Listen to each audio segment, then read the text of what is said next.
बिस्मिल्लाहिर्रहमानिर्रहीम। हमारा आज का जो टॉपिक है इट इज़ जस्ट अबाउट कि हम लोगों ने प्रोडक्ट सोर्सिंग कर रहे थे हम लोग।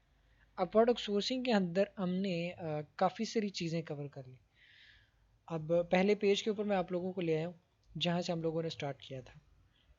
ठीक है, हमने पढ़ने की कोशिश की कि प्रोडक्ट सोर्सिंग क्या होता है। प्रोडक्ट सोर्सिंग में हम लोगों ने प्रोडक्ट सोर्सिंग की डेफिनेशन पढ़ी और कुछ मेथड्स जो हैं उसके कवर करने की कोशिश की कि प्रोडक्ट सोर्सिंग क्या होती है, किस तरह से होती है, क्या होती है। ये चीज़ हमने पढ़ ली थी। किस तरह से करनी है ये हमने अभी पढ़ना है, और कहाँ कहाँ से करनी है सोर्सिंग ये भी हम कवर कर चुके हैं।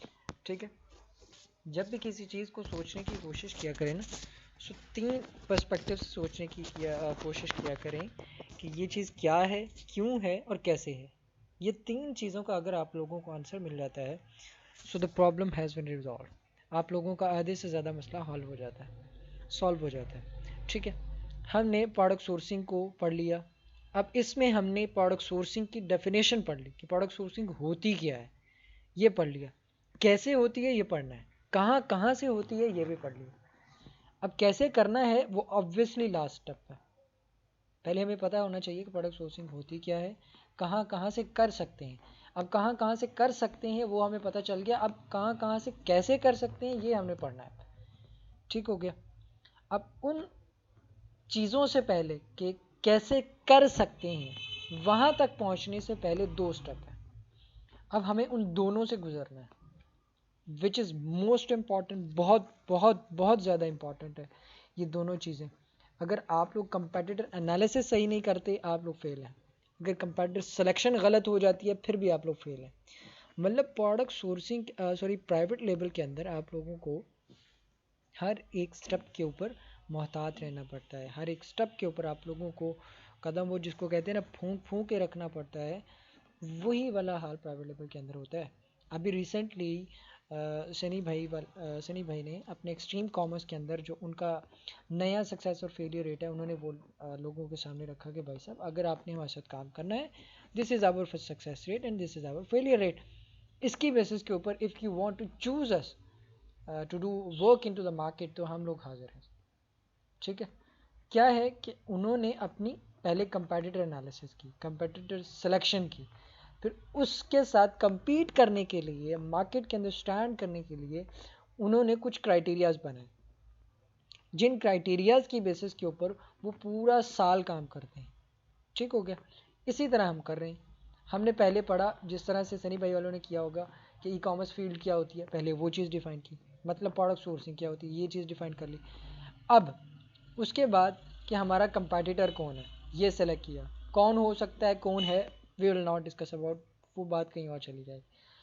ठीक हो गया। कंपेटिटर एनालिसिस किया कि अगर हम इस तरह की फील्ड के अंदर काम कर रहे हैं, हमारी प्रोडक्ट इस तरह की है, मतलब मैं दोनों चीज़ों को कॉन्टेक्ट, उन दोनों चीज़ों का मैं कनेक्शन बनाने की कोशिश कर रहा हूँ ताकि आप लोगों को चीज़ें ज़्यादा क्लियर हों। ऑब्वियसली आप लोगों को ये टॉपिक्स आते होंगे, लेकिन I want to clear you all कि इन दोनों की इंपॉर्टेंस क्या है। हम लोग तो सिंपल क्या करते हैं, लिमिटेड रन किया और वहाँ से निकाला और जनाबे वाला जो है उसका कंपेटिव सिलेक्शन कर लिया, टॉप 10 में से इतने रेवेन्यू वाले देखने हैं, उसमें से इतना रेवेन्यू जिसका रिव्यूज़ कम होगा वो हमारा competitive. This is not something यार। आप लोग क्या करने जा रहे हैं, प्राइवेट लेबल लॉन्च करने जा रहे हैं। You need to know the importance of private label कि आप लोग क्या कर रहे हैं और क्या करने वाले हैं, और उसके लिए किस किस चीज़ की ज़रूरत है, ये चीज़ हमें सबसे ज़्यादा समझने की ज़रूरत है। ठीक हो गया। सो ये दोनों चीज़ें आपकी प्रोडक्ट हंटिंग से भी ज़्यादा इंपॉर्टेंट है। अगर मैं ये कहूँ तो गलत नहीं होगा। क्यों? क्योंकि अगर आपने गलत बंदा चूज़ कर लिया, गलत बंदा आपने compete करना जो है ना, गलत बंदे के साथ आपने compete करना शुरू कर दिया, सो आप क्या हो जाएंगे, अपना सारे का सारा पोटेंशियल लूज़ कर देंगे, एनर्जी लूज़ कर देंगे, आप अपना इन्वेस्टमेंट तो लूज़ कर ही देंगे। मैं आपको एग्जांपल देता हूँ। क्लास के अंदर एक टॉपर बच्चा है और एक जो है वो मीडियोकर बच्चा है और दूसरा बच्चा है। अब टॉपर जो है अगर वो compete करने की कोशिश करता है मीडियोकर बच्चे से, अब मुझे बताएं 2 महीने बाद वो खुद मीडियोकर बना होगा, मिडल वाला, तो समझ रहे हैं। लेकिन जो टॉपर बचा है अगर वो क्या करता है, उसका कंपटीशन किसी टॉपर के साथ होता है, इट मोटिवेट्स हिम। सबसे बड़ी बात क्या, क्या करता है, उसको मोटिवेट करता है। To do something different, to do something extraordinary from that person जो कि उसके साथ compete करने की कोशिश कर रहा है, उससे अलग करने की कोशिश करेगा, अपना अलग तरीका निकालने की कोशिश करेगा। This is called this is how the importance of comparative analysis and comparative selection is. अब दोनों चीज़ों में कंफ्यूजन हो जाता है कई दफ़ा कि कंपैरेटिव एनालिसिस पहले करना चाहिए या कंपैरेटिव सिलेक्शन पहले करना चाहिए। इस चीज़ को भी डिस्कस कर लेते हैं। अब मुझे बताइए कि अब आप जब भी कंपैटिटर को चूज करने लगते हैं, आप क्या करें, एक किताब बना लें, ठीक है। जब आप किताब बना लेंगे उसमें से पहले आपने क्या किया, आप कंपैटिटर उठा ली, यानी कि कंपैटिटर सिलेक्शन आपने पहले कर ली। जब कंपैटिटर सिलेक्शन पहले कर ली तो मोस्ट प्रोबेबली उसके अंदर चांसेस होते हैं कि आप गलत कंपैटिटर चूज कर बैठेंगे, ठीक है। आप क्या कर लेंगे, गलत कंपैटिटर चूज कर लेंगे, ठीक हो गया। कैसे कि आपने वो वाला कंपैटिटर उठा लिया जिसको बाद में आप चेंज भी नहीं कर सकते लेकिन आप कंपीट भी करना है उसके साथ, या तो आप हाई रेवेन्यू वाला या हाई रिव्यू काउंट वाला कंपैटिटर उठा लेंगे, या आप क्या करेंगे जो है हाई कंपटीशन वाला कंपैटिटर उठा लेंगे, ठीक हो गया। अब आपने क्या करना है, जो मोस्ट प्रोबेबली या मोस्ट अथेंटिक वे है कि आप जितने भी आपके कंपैटिटर्स हैं उस मार्केट के अंदर सबको एनालाइज कर लें, सबको देख लें, भाई सब ये बंदा है, ये बंदा है, ये बंदा है, इसके अंदर ये स्ट्रॉन्ग पॉइंट्स हैं, ये वीक पॉइंट्स हैं, ये स्ट्रॉन्ग है, ये वीक है, ये वीक है, ये स्ट्रॉन्ग है, ये वीक है, ये स्ट्रॉन्ग है। आपने सारा एनालिसिस कर लिया उस चीज़ के बारे में, उस जो है प्रोडक्ट के बारे में, पूरी की पूरी आपने क्या कर ली, प्रोडक्ट की एनालिसिस कर ली सर। मैं यहाँ पर एक कीवर्ड लिख देता हूँ वॉक के नाम से, ठीक। आपने ये वाला कीवर्ड उठा लिया। अब आप क्या कर रहे हैं, अब आपने लेट सपोज इसको इसको कंपैरेटर उठा लिया, एक मिनट ऑर्गेनिक वाला देखते हैं। आपने इसको कंपैरेटर उठा लिया, ठीक हो गया। अब जब बाद में आपने इसको कंपैरेटर बना लिया, बाद में तब पता चला ये इसका तो रेवेन्यू बढ़ा है, ये ठीक हो गया, इसके तो रिव्यू काउंट ही बहुत ज़्यादा है, इसका तो ये चीज़ ये चीज़ ये चीज़ ये चीज़ ये चीज़ बहुत ज़्यादा है, इसके साथ तो मैं कंपीट ही नहीं कर सकता था जिसको मैंने अपना कंपैरेटर सिलेक्शन कर ली पहले, ठीक है। सो आपको हालात की नाजुक सूरत हाल का अंदाज़ा हो रहा होगा कि पहले आप लोगों ने क्या करना है, पहले कंपैटिटर एनालिसिस करना है, कंपैटिटर एनालाइज कर लें जितने भी कंपैटिटर्स हैं, एक को एनालाइज नहीं करना, फिर आपने कि जिसको सेलेक्ट करना है उसी को एनालाइज करना है। आप सारे के सारे जितने भी आपके कंपैटिटर्स हैं उन सबको क्या करना शुरू कर दें, एनालाइज करना शुरू कर दें, एक एक करके एक एक करके एक एक करके एक एक करके। जब आप उनको 10 कंपैटिटर्स को लेट कर लेते हैं कि आपने 10 कंपैटिटर्स को एनालाइज किया, जब आपने 10 कंपैटिटर्स को एनालाइज कर लिया, अब आपको अंदाज़ा होना शुरू हो जाएगा खुद ब खुद, आप इस काबिल हो जाएंगे, you will be able to select your competitor without any need of tool. आप किसी भी टूल को यूज़ किए बगैर आप इस काबिल हो जाओगे कि आपने कंपैटिटर सिलेक्शन कर ली, ठीक हो गया। अब आपने कंपैटिटर सिलेक्शन के सॉरी कंपैटिटर एनालिसिस के अंदर क्या क्या चीज़ देखनी है इसको डिस्कस कर लेते हैं। हमने पढ़ लिया कि पहले कंपैटिटर सिलेक्शन करनी है या कंपैटिटर एनालिसिस करनी है, लोग किसके अंदर कंफ्यूज होते हैं, हमें किस चीज़ के अंदर कंफ्यूज नहीं होना और क्या करना है, ये सारी बातें मैंने आपको बता दी। अब आपको इस चीज़ से अंदाज़ा भी हो गया होगा कि कंपैटिटर सिलेक्शन पहले करनी चाहिए या कंपैटिटर एनालिसिस पहले करना चाहिए। अब करना कैसे है सर, ये बता दें भाई, ये बता दें कि कंपैटिटर एनालिसिस करना कैसे है। सबसे मोस्ट इम्पॉर्टेंट चीज़ जो होती है ना ऑनलाइन चीज़ों के अंदर, ऑनलाइन ये ई कॉमर्स सेलिंग के अंदर जो सबसे ज़्यादा चीज़ देखी जाती है कि आपके पास जो कस्टमर आएगा या जो आपकी लिस्टिंग के ऊपर कस्टमर आएगा, उस कस्टमर के पास वो चीज़ छू के हाथ लगा के उसको महसूस तो नहीं कर सकता ना। So the first thing is that you need to consider, जिसके ऊपर आपका सबसे ज़्यादा फोकस होना चाहिए, वो क्या होना चाहिए, उसकी इमेजेस के ऊपर। आप ये वाली प्रोडक्ट सेलेक्ट करने जा रहे हैं, आप इसकी लिस्टिंग ऐसी कर दें कि जो बंदा इस लिस्टिंग के ऊपर आए, ही विल बी, वो डायरेक्ट क्या करे, ऐड टू कार्ड भी ना करे, बाय नाउ के ऊपर क्लिक करें and he will by that product और उसके बाद लीव फ्रॉम हियर, ठीक हो गया। आपकी लिस्टिंग ऐसी होनी चाहिए। लिस्टिंग का कैसे पता चलता है, लिस्टिंग के लिए अमेजोन ने कुछ क्या बनाए हुए हैं, और सॉरी इमेजेस के लिए, इमेजेस के लिए अमेजोन ने कुछ रूल्स बनाए हुए हैं, कुछ कायदे हैं अमेजोन के, भाई सब आपने इन कायदों को फॉलो करना है और इनको फॉलो नहीं करना, ठीक हो गया। क्या क्या है उसको डिस्कस कर लेते हैं। अमेजोन कहता है कि भाई साहब आपकी लिस्टिंग के अंदर अगर 7 इमेजेस हैं, 7 कम अज कम,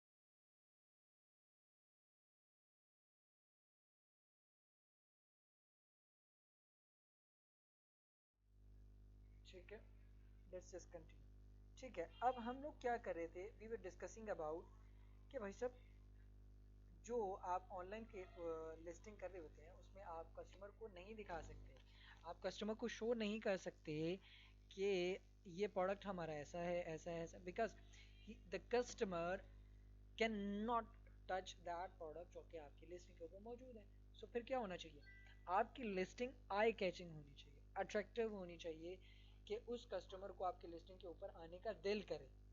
that should be your perspective, that should be your जो है वो आप लोगों का होना चाहिए, इंटेंशन होना चाहिए कि product images should be like that के वो बंदा या वो कस्टमर उस प्रोडक्ट के ऊपर आए, उसको बाय नाउ के ऊपर क्लिक करें एंड बाय दैट प्रोडक्ट। ठीक हो गया। अब आप लोग आप खुद अंदाजा करें, आप अपने आप को सोचें एज अ कस्टमर कि अगर आप इस लिस्टिंग के ऊपर आते हैं, will you by that product, क्या आप इस प्रोडक्ट को परचेज करेंगे या बाय करेंगे? क्या आपको ये वाली प्रोडक्ट आई कैचिंग लग रही है या इसकी ये वाली लिस्टिंग आई कैचिंग लग रही है? ठीक हो गया। या ये वाली लिस्टिंग आई कैचिंग लग रही है? ठीक हो गया। सबसे पहली चीज़ उसकी इमेजेस, आपने उसको एनालाइज कर, फिर हो गया। अब आपने क्या करना है, सिंपली आपके पास हीलियम 10 तो होगा ही, आपने उसकी एक्सटेंशन लोड कर लेनी, उसकी एक्सटेंशन यहाँ पर होगी। ठीक है, सिंपली आप इसको लॉग इन कर लेंगे सिंपली यहाँ से।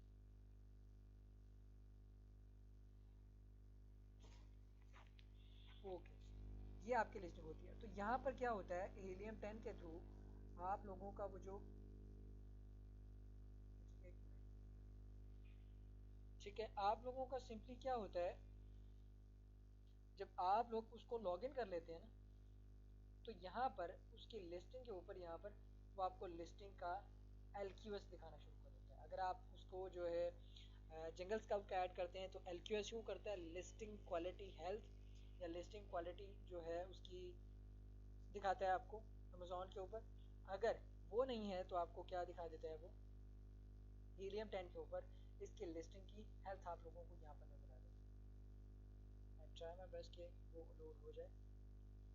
ठीक है, अब आप लोगों को यहाँ पे इसके ऊपर क्या नजर आएगा, इसकी लिस्टिंग हेल्थ नजर आएगी कि ये लिस्टिंग हेल्थ कितनी है। ये लिस्टिंग हेल्थ किस तरह से होती है, कौन डिफाइन करता है, ये थोड़ी सी डिटेल्ड डिस्कशन हमने एक लेक्चर के अंदर कर चुके हैं। ठीक है, जब हमारा लेक्चर कंप्लीट नहीं हुआ था and we will trying our best कि जो है उस दिन हमारा हीलियम 10 ही नहीं चल रहा था, बेसिकली ये प्रॉब्लम था हमारा। तो उस दिन सिस्टर अनम ने शायद इसी बात के ऊपर क्वेश्चन पूछा था कि क्या इसके अंदर चीज़ें इंक्लूड करनी चाहिए, तो we have to discussion about that, इसके अंदर ये चीज़ होनी चाहिए, ये चीज़ होनी चाहिए, ये चीज़ होनी चाहिए। मैंने आप लोगों को पूरा वो कंप्लीट समझाया था उसके। ठीक हो गया। आपको क्या होगा, इसकी LQS इसकी लिस्टिंग क्वालिटी यहाँ पर आप लोगों को नजर आएगी। अब ये कौन डिफाइन करता है, किस तरह से आती है, किस तरह से लेनी चाहिए इसको, जो है लिस्टिंग क्वालिटी कैसे बेटर की जा सकती है, अमेजोन के एग्जैक्ट स्टैंडर्ड्स को फॉलो करके। ठीक हो गया। अमेजोन कहता है कि 7 इमेजेस होनी चाहिए, आप 7 इमेजेस उसके अंदर डालें। अमेजोन कहता है कि जो आप इमेजेस इंक्लूड करेंगे उसका बैकग्राउंड क्या होना चाहिए, वाइट बैकग्राउंड होना चाहिए, आप लोग वाइट बैकग्राउंड ऐड करें। ठीक हो गया। अमेजोन कहता है उसमें वीडियोस ऐड करें, आप वीडियोस उसके अंदर ऐड करें। EBC से इनहेंस ब्रांड कंटेंट या A+ कंटेंट मैनेजर जो होता है वो अगर इंक्लूड करना है तो आप वो इंक्लूड करें। So, इससे क्या होगा, एक स्टेप, दो स्टेप, तीन स्टेप, जिस तरह से आप अपवर्क के ऊपर साइन अप करते हैं ना, आप अपवर्क के ऊपर अपना अकाउंट बनाते हैं, तो वहाँ पर क्या होता है, आप अपनी इन्फॉर्मेशन को जैसे जैसे इंक्लूड करते जाते हैं, आप अपवर्क आपका जो प्रोफाइल इमेज है या प्रोफाइल जो आपका प्रोफाइल हेल्थ है वो इंक्रीज होती चली जाएगी। ठीक हो गया। इसी तरह यहाँ पर होता है कि आप अमेजोन के स्टैंडर्ड्स के अकॉर्डिंगली उसको इंक्लूड करने की कोशिश करते रहेंगे करते रहेंगे करते रहेंगे। एक टाइम आएगा कि आपकी लिस्टिंग क्वालिटी जो है LQS है या जो आपकी लिस्टिंग की हेल्थ है वो 10/10 हो जाएगी। और अमेजोन उसी को रिकमेंड कर रहा होता है जिसकी एक तो लिस्टिंग क्वालिटी हेल्थ भी अच्छी हो, उसके अंदर बाकी फैक्टर्स भी होते हैं। बाकी फैक्टर्स क्या होते हैं? उसके अंदर PPC के अंदर आप लोगों को कंसीडर करना पड़ता है बाकी और भी फैक्टर्स। इसी लिस्टिंग के अंदर हम लोग पढ़ेंगे कि लिस्टिंग क्वालिटी के अंदर क्या होता है। ठीक हो गया। दूसरी चीज आप लोगों ने इसके अंदर क्या देखना है, इसका टाइटल देखना। आपने, आपके पास लेट सपोज ये वॉक वाला है, आपने टॉप 10 कंपैरेटर्स स्पॉन्सर्ड वाले छोड़ के, ये स्पॉन्सर्ड वाले पहले 3-4 छोड़ के, यहाँ से आपने 10 कंपैरेटर्स को एनालाइज करना शुरू कर देना।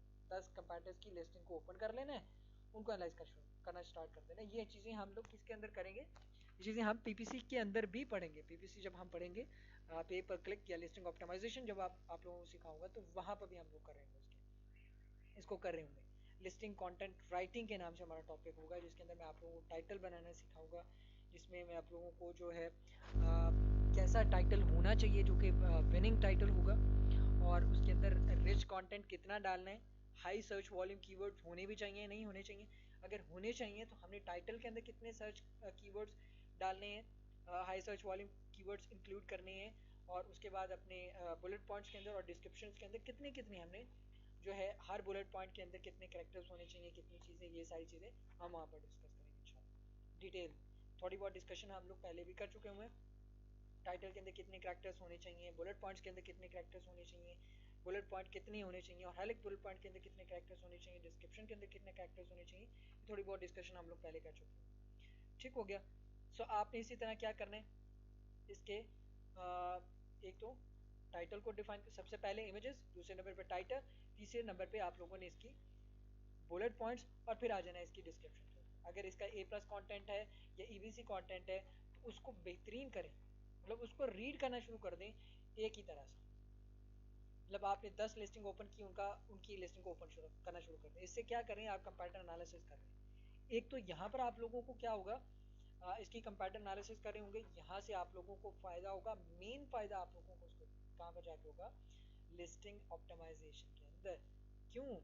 क्योंकि जब आपने कंपैरेटर एनालिसिस किया था तो एक दफ़ा लिस्टिंग आपने रिवाइज की थी, सारे की सारी टॉप 10 की लिस्टिंग्स को आप लोगों ने पढ़ा था, गौर से एक एक लफ्ज़ को पढ़ा था, और वहाँ से आप लोगों को पता चला था कि हमारा टाइटल इस तरह का होना चाहिए, हमारे बुलेट पॉइंट्स इस तरह के होने चाहिए, हमारा डिस्क्रिप्शन इस तरह का होना चाहिए। ठीक हो गया। इससे कंपैरेटर एनालिसिस बेहतर होती चलेगी। आपने इस वाले कंपैरेटर को देखा, आपने कहा कि भाई साहब इसने कंटेंट के अंदर ये चीज़ें इंक्लूड की, आपने दूसरे जो है कंपैरेटर को ओपन कर लिया, ये आपका कंपैरेटर है, आपने इसको देखना शुरू कर दिया। आपने कहा कि पहले वाला बंदा, उसकी इमेजेस के अंदर थोड़ा प्रॉब्लम था, इसकी इमेजेस बेहतर लगे, उसके अंदर टाइटल के अंदर थोड़ा प्रॉब्लम था, इसका टाइटल सही लग रहा है, वहाँ के बुलेट पॉइंट्स जो है वो ख़राब थे लेकिन इसके बुलेट पॉइंट्स बहुत अच्छे लग रहे हैं। ठीक हो गया। वहाँ पे डिस्क्रिप्शन सही नहीं थी, यहाँ पे डिस्क्रिप्शन सही लग रहा है। ठीक हो गया। ये सारी की सारी चीज़ें जब आप टॉप 10 को एनालाइज कर लेंगे, यहाँ पर ही आपने टॉप 10 को एनालाइज कर लिया, टॉप 10 कंपेटिटर्स को यहाँ पर एनालाइज कर लिया, तो आप लोग कैसे सोच सकते हैं कि आप लोग अपनी लिस्टिंग को ऑप्टिमाइज नहीं कर पाएंगे, आप लोग अपना रिच कंटेंट कैसे नहीं बना पाएंगे। ठीक हो गया। टाइटल की बात होगी, बुलेट पॉइंट्स की बात होगी, डिस्क्रिप्शन की बात होगी। अब मजीद बोर नहीं करूंगा मैं आप लोगों को। अब फाइनली आप लोग कहाँ पर आ जाएं, ये देखें, ये इसका A+ कंटेंट या EBC कंटेंट जो है ना वो यहाँ पर इसके अंदर इंक्लूड होगा। आपने इसको ज़रूर पढ़ना जब भी आप लोग करें होंगे। क्यों? क्योंकि इसके अंदर क्या होगा, आप लोगों को इसकी इमेजेस बनाने के अंदर, इवन के ब्रांड रजिस्ट्री के अंदर क्या लगता है, टाइम लगता है, ब्रांड रजिस्ट्री के अंदर 5 से 6 महीने लग जाते हैं। तो तब तक क्या कर सकते हैं, आप इनकी इमेजेस को देख के अपने प्रोफेशनल इमेजेस जो आप फोटोग्राफर हायर करेंगे उससे कहेंगे भाई साहब मुझे इस तरह की इमेजेस, आई कैचिंग इमेजेस बनवानी, अगर ये आपका कंपैरेटर है तो। ठीक हो गया। अब आते हैं इसके रिव्यूज़ की जाए। ठीक हो गया। आपने इसके क्वेश्चन आंसर सेक्शन को भी ज़रूर देख लेना है कि क्वेश्चन आंसर क्या लोग पूछ रहे हैं, उसके अंदर लोग क्या डिमांड कर रहे हैं, कि लोग क्या चाहते हैं कि किस तरह की प्रोडक्ट होनी चाहिए और किस तरह की प्रोडक्ट हैं एक्चुअल में, यहाँ से आप लोगों को अंदाज़ा हो जाएगा। ठीक हो गया। अब आ जाए बुलेट पॉइंट्स पे। ठीक हो गया। अब यहाँ पर आप लोग अंदाज़ा करें कि यहाँ पर लिखा हुआ है top reviews from United states. इसका मतलब ये है कि किसी और कंट्री से भी रिव्यू सेक्शन हो, हमें वो भी पढ़ना कि UK के अंदर लोग क्या सोचते हैं, कि ये प्रोडक्ट किस तरह की होनी चाहिए, यूएस के अंदर लोग क्या सोचते हैं कि ये प्रोडक्ट किस तरह की होनी चाहिए। हम ये सारी की सारी जो है ना ये लिस्टिंग इनके जो रिव्यू हैं ये पढ़ने की कोशिश करेंगे। अब यहाँ पर ये देखिए, ये सिंपल नीचे लिखा भी होता है, reviewed in the United states on the day. ठीक हो गया। अब सिंपल आप लोग ये देखें, United states, United states, see all reviews के ऊपर क्लिक करेंगे तो आपके बाकी रिव्यूज़ भी आ जाएंगे। सी ऑल रिव्यूज़ के ऊपर आपने क्लिक कर दिया, आप लोग नीचे आ जाए इसके रिव्यूज़ वाले सेक्शन में, ये देखें अब ये सारे के सारे रिव्यूज़ इसके यहाँ पर नज़र आ रहे हैं। अब आप लोगों का यहाँ पर एक सेक्शन होता है जिसमें आप लोग क्या कर सकते हैं, सिर्फ और सिर्फ आप लोगों को जिससे रिलेटेड रिव्यूज़ चाहिए आप उसी से रिलेटेड ला सकते हैं। टॉप रिव्यूज़ हैं, ठीक है, यहाँ पर हो गया, ये सारे के सारे यूनाइटेड स्टेट्स वाले रिव्यूज़। अब ये देखिए, United states, United states, United states, United states, United states से आ रहा है, यूनाइटेड स्टेट्स से, यूनाइटेड स्टेट्स से, अब बाकी यूनाइटेड स्टेट्स, मतलब जितने जो ज़्यादातर रिव्यूज़ आ रहे हैं वो यूनाइटेड स्टेट्स से आ रहे हैं। अब आप लोगों ने क्या करना है, सिंपली हर एक के बुलेट पॉइंट्स सॉरी रिव्यू को पढ़ना शुरू कर दें। ये कह रहे हैं कि मुझे ये प्रोडक्ट अच्छी लगी है। अब ये कह रहा है इसने 4 स्टार रिव्यूज़ क्यों दिए, इसको पढ़ लेते हैं। Good product, easy to clean, it is good for use, इसको पढ़ लेंगे, इसको पढ़ लेंगे। इसने 3 स्टार दिए, क्यों दिए हैं, इसको पढ़ लेते हैं। क्योंकि क्या होगा, इससे हमें अपनी प्रोडक्ट को बेहतर करने में ज़्यादा आसानी होगी। ठीक है, जब हम प्रोडक्ट मैन्युफैक्चर करवाएंगे तो हम उसी टाइम कह देंगे कि भाई साहब हमारी प्रोडक्ट के अंदर ये प्रॉब्लम नहीं होनी चाहिए। ठीक हो गया। इससे क्या होगा, कंपैटिटर एनालिसिस के साथ साथ जब आप प्रोडक्ट सोर्सिंग करवाएंगे तो आपने क्या करना है, जब आप प्रोडक्ट सोर्सिंग करवाएंगे ना तो आपने, लेट सपोज ये वाली आपकी प्रोडक्ट है, आप इसको मार्केट के अंदर लॉन्च करने जा रहे हैं, आप क्या करेंगे, इस रिव्यू का स्क्रीनशॉट बनाएंगे, अपने मैन्युफैक्चरर को भेजेंगे, भाई साहब मुझे प्रोडक्ट बनानी है लेकिन इसके अंदर ये मसला नहीं होना चाहिए। देखो वो कह रहा है, the walk was great at beginning but the bottom was burn so easily, only half year of using the coating was scratched and started peeling off, we have to throw it away and plan buying a new walk. I know I should give another chance. ठीक हो गया। इससे क्या होगा, आपको पता चल गया कि उसका टाइम कम है, जो उसके अंदर मटेरियल यूज़ किया गया था वो मटेरियल क्या हो गया, उसके अंदर सेकेंड हैंड क्वालिटी का या ऐसी क्वालिटी का यूज़ किया गया था जो कि ज़्यादा से ज़्यादा उस वॉक को कितनी देर तक चला सकता है, 1.5 ईयर या इससे कम चला सकता है। सो आपने क्या कहना है, आपने जब अपनी प्रोडक्ट या जो है अपना मैन्युफैक्चर होगा उसे मैन्युफैक्चरिंग करवानी है तो आपने उससे क्या कहना है, आपने उससे कहना है कि मेरी प्रोडक्ट ऐसी मैन्युफैक्चर करनी है आपने कि उसके अंदर ये प्रॉब्लम नहीं होनी चाहिए, यानी कि वो लॉन्ग लास्टिंग होना चाहिए। थोड़ी सी कॉस्ट बढ़ जाएगी लेकिन उस कॉस्ट का अल्टीमेट फ़ायदा क्या होगा, उसका अल्टीमेट आपको जो है उसका अल्टीमेट आपको रिस्पांस कहाँ से मिल रहा होगा कि आपकी लिस्टिंग क्वालिटी बढ़ जाएगी। आपके जो है जो लोग यहाँ से परचेज करके जा रहे थे उनको यहाँ से फ़ायदा नहीं हो रहा था तो लोग आपकी लिस्टिंग को ऊपर आना शुरू कर दें। ठीक हो गया। ये 5 स्टार रिव्यूज़ है, आपने वो वाले रिव्यूज़ पढ़ने हैं जो कि 3 स्टार हैं, 2 स्टार हैं, 1 स्टार है, 4 स्टार हैं, आपने वो रिव्यूज़ पढ़ने हैं। 5 स्टार के अंदर तो ऑब्वियसली क्या किया गया होगा, उनकी तारीफ ही की होगी ना। अब इसका रिव्यू पढ़ें, it's not bad but I had to return it as it was bit heavy, बहुत ज़्यादा क्या था, हैवी था, उसका अंदर वजनी था। The heat distribution was good and it steam sturdy. ठीक हो गया। अब आपने क्या करना है, आपने उसको कहना है कि भाई साहब एक पॉइंट ऑफ आपको और मिल गया, एक ये मिल गया कि वो लॉन्ग लास्टिंग होना चाहिए, आपको एक पॉइंट यहाँ से और मिल गया कि वो हैवी नहीं होना चाहिए। ठीक हो गया। उसके बाद यहाँ से आपने इस तरह के सारे रिव्यूज़ पढ़ना शुरू कर देंगे, क्वेश्चन आंसर्स पढ़ेंगे, इसके EBC या A+ कंटेंट मैनेजर को देखेंगे, वहाँ पढ़ेंगे, इसकी लिस्टिंग को पढ़ने की कोशिश करेंगे, इसके टाइटल को देखने की कोशिश करेंगे, इनके इमेजेस को देखने की कोशिश करेंगे। तो इससे क्या होगा, आपकी कंपैरेटिव एनालिसिस बेहतर होती जाएगी। ना सिर्फ आपको ये कंपैरेटिव एनालिसिस के अंदर फ़ायदा देगा, ये आपको लिस्टिंग ऑप्टिमाइजेशन के अंदर भी फ़ायदा देगा। आपने लिस्टिंग को 2 दफ़ा रिवाइज कर लिया, आपने लिस्टिंग को 2 दफ़ा पढ़ लिया, आप लोगों के जहन के अंदर जो है ना वो चीज़ें बैठ गई अपनी प्रोडक्ट को लॉन्च करते हुए कि भाई साहब इसके अंदर ये प्रॉब्लम थे, मैंने इसको मैन्युफैक्चर करवाते हुए इस चीज़ों को दूर रखवाया। अब मेरी लिस्टिंग के ऊपर सारे का सारा ज़ौक मेरा लगना चाहिए, मेरी प्रोडक्ट बेहतरीन बन चुकी है, मेरी प्रोडक्ट के अंदर लॉन्ग लास्टिंग भी आ गया, मतलब मटेरियल भी मैंने ऐसा यूज़ करवा लिया जो कि स्टडी नहीं है, जो कि ज़्यादा जल्दी ख़राब नहीं होता। और दूसरी चीज़, मैंने उसके अंदर जो है ऐसा मटेरियल इंक्लूड करवा लिया कि वो ज़्यादातर क्या होता है, लॉन्ग लास्टिंग चलता है। और इन्होंने रिव्यू दिया था हैवी का, मतलब आपने अपनी जो प्रोडक्ट बनानी थी वो लाइट वेट पर बनानी। ठीक हो गया। आपकी प्रोडक्ट अब जो मैन्युफैक्चर हो चुकी है वो बेहतरीन बन चुकी है। अब उसको सबसे बड़ा प्रॉब्लम आएगा आपकी लिस्टिंग के ऊपर कि आप उसको रिप्रेजेंट करते हुए अगर कोई गलती कर दी तो फिर भी आप क्या कर लेंगे, अपनी लिस्टिंग की बेसिस के ऊपर अपनी इवन की उम्दा प्रोडक्ट को आपने सारे का सारा जोर मैन्युफैक्चरिंग के ऊपर लगा दिया, लेकिन लिस्टिंग के ऊपर जोर नहीं लगाया, फिर भी फेल हो जाएगा। मतलब हर एक स्टेप के ऊपर आप लोगों को ध्यान रखना होगा। अब कंपैरेटर एनालिसिस आप लोगों की पूरी होगी। अब हम फाइनली चलते हैं कंपैरेटर सिलेक्शन। ठीक हो गया। इस तरह से आप लोग जो है अपनी कंपैरेटर एनालिसिस करेंगे। अब मुझे